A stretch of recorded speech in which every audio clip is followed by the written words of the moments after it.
அனைவருக்கும் வணக்கம். இந்த பதிவு யாருக்கு பார்த்தீங்கன்னா, தாவேகா கட்சி தலைவரும் தமிழ்நாடு முதலமைச்சர் விஜயமான அவர்களுக்கு தான் அந்த பதிவு. உங்களுக்கு தமிழ்நாடு சட்டமன்ற தேர்தலில் பெரும்பான்மை கிடைக்கவில்லை என்று சொன்னால், நீங்கள் வெற்றி பெற்ற 108 எம்எல்ஏக்களையும் ராஜினாமா பண்ணிவிட்டு மக்கள் மன்றத்தில் வந்து, எங்களுக்கு போதுமான எம்எல்ஏக்கள் கிடைக்கவில்லை ஆட்சி அமைக்க, நாங்கள் உங்களை நம்பி வந்திருக்கிறோம், 234 தொகுதியிலும் நாங்கள் நிற்கிறோம், எங்களுக்கு வாய்ப்பு கொடுங்கள் என்று சொல்லி பெரும்பான்மையை நிரூபித்துவிட்டு நீங்கள் ஆட்சி அமைங்கள். அதில் எந்த விதமான மாற்று கருத்தும் இல்லை. ஆனால் அனைத்து இந்திய அண்ணா திராவிட முன்னேற்ற கழகத்திற்கான 47 சட்டமன்ற உறுப்பினர்களை மக்கள் கொடுத்திருக்கிறார்கள்.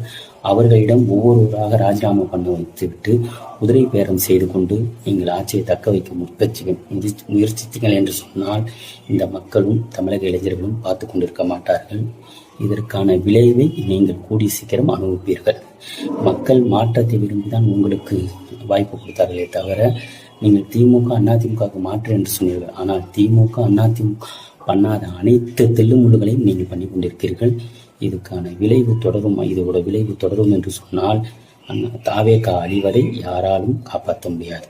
என்னை போன்ற பல இளைஞர்களுக்கு உங்களை பிடிக்கும். ஆனால் இப்படி கேவலமான கீழ்த்தரமான அரசியலை விஜய் செய்வதை திருத்திக் கொள்ள வேண்டும். இல்லை என்றால் தமிழக மக்களும் இளைஞர்களும் உங்களுக்கு தகுந்த பாடத்தை கொடுப்பார்கள். நன்றி, வணக்கம்.